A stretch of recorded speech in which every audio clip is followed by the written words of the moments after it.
पहिला सबैभन्दा अगाडि हैन गुडाउनलाई पहिला फर्स्ट स्टेप चाबी अन गर्नु त हजुरले राइट घुमाउनुस् गुड अहिले न्युट्रलमा छ कि गियरमा छ न्युट्रल ल दोस्रो स्टार्ट गर्नुस् गुड अब तपाईको तेस्रो भने हजुरले क्लच पुरै समाउनु पर्यो हैन पुरै फुल समाउने हैन अनि तपाईँ चौथो भनेको चाहिँ गियर हाल्नु एक गियर हाल्नुस् त पछाडि छिर्ने एकचोटि गुड अब खुट्टा भुइँमा टेक्नु गुड हजुरले आज चलाउने भने चाहिँ फर्स्ट स्टेप चलाउने भने चाहिँ हैन यो छेउछेउ पुरै राउन्ड घुमाउने के है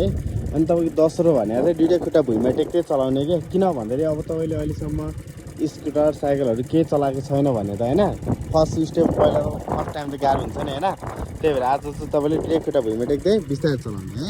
अब तपाईँ यो गुडाउनलाई हैन केही गर्नु पर्दैन अब तपाईँ यो क्लच छ नि क्लचले चाहिँ बिस्तारै छोड्नुपर्छ क्या किन भन्दाखेरि यो क्लच चाहिँ हैन एकैचोटि छोड्नु भयो भने तपाईँको इन्जिन अफ हुन्छ है